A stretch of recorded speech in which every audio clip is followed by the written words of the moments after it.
Have you ever heard a politician say he wants to take a pay cut and have the government he runs do less? Meet such a candidate, Congressman Ron Paul. What should government do? Protect our freedoms, have a strong national defense, look and take care of our borders, have a sound currency. So we want to have a protection of the general welfare, the general environment of free markets and ability to trade with each other and travel among the states. That was the responsibility of the federal government, not to run our lives and run everything in the economy and extend, the Interstate Commerce Clause and the General Welfare Clause to do anything they want to do. That is what has happened. So keep the peace. So defense, the military, right, police forces, enforce contracts, and that's about it? That's it. We would have a court system to enforce contracts, and when people do harm to others, when they do harm, taking property or injuring somebody, or polluting a neighbor's air. I think there's a role for government to protect our environment through private property rights. I mean, I think that, if we live on a river, I happen to have a house on a river, I don't want somebody upstream dumping their pollution in that river, and I should have a right of recourse. And so keep us safe, enforce contracts, run the courts, pollution rules, and otherwise butt out, leave us alone? Basically that, which would be meaning if we get back to that, and I'm elected, I should immediately take a pay cut, because I wouldn't have so much to do. So you want to get rid of a lot of the government. This is Department of Education, one of the big, beautiful buildings in Washington. You get rid of it? We don't need this? Yes, just think what kind of businessman might be able to make good use of that piece of property. But no, we don't get need educated?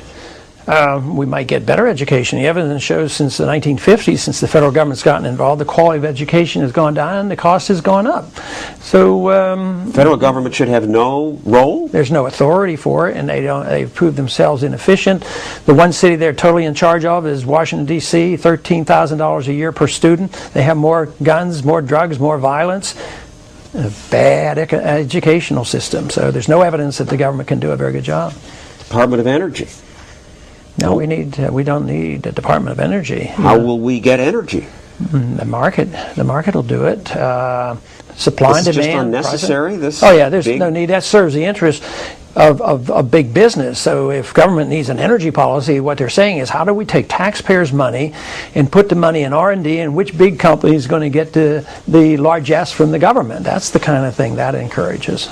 What's wrong with that? The wise elites in Washington will pick the best investment.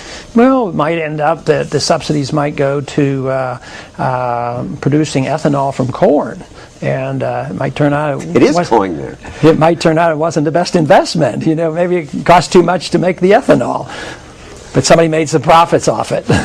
Other cabinet departments: Department of Agriculture, Commerce, Health and Human Services, Housing and Urban Development. You'd get rid of all of them? Yeah, of course, that's not on the immediate agenda, but in theory, they're unnecessary, and we should think about what kind of a country we would have without these departments, and I think we would have a better country, and all those problems that they're supposed to solve, I think, would be lessened. Commerce Department? We don't need the Commerce Department to have commerce? No, absolutely not. Homeland Security, isn't that a role for the federal government? Not really, not the way that's designed. That's the biggest bureaucracy of them all. There's some parts of that department that are okay. They put the Coast Guard in there, and they put FEMA in there, and everybody's bunched together. No, Homeland Security, how's it been taken care of for all these years? Pretty well. And I think it was failure of government on 9/11, not the fact that we didn't have the Department of Homeland Security, and we didn't have a national ID card, and we didn't have this constant surveillance and loss of our privacy. That's failure of government how? We spent $40 billion on intelligence gathering and didn't prevent it from happening. But the government was in charge of the airlines, FAA. They were supposed to inspect the people as they went on. You weren't supposed to resist any hostage takeovers, and they weren't allowed to have a gun. Maybe if you and I had the airlines, we might have said, hey, we want to protect our passengers. Maybe we should have a stronger door on there. Maybe we ought to give our pilots a gun. So it wouldn't have happened. 9/11 wouldn't have happened.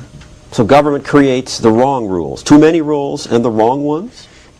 That's basically it, and most of the time well-intentioned, but good intentions will not solve our problems. You anger libertarians when you vote against NAFTA, GATT, CAFTA trade agreements. You're too much of a idealistic candidate, they say. I mean, these agreements make trade more possible, so what if they're hundreds of pages? No, I don't think it always does. It's more government, and it serves special interests. We go to the WTO more to get retaliation against those who we think are cheating than we go to get lower tariffs. The lower tariffs part, you could do it without more government, so I'm all for the lower tariffs.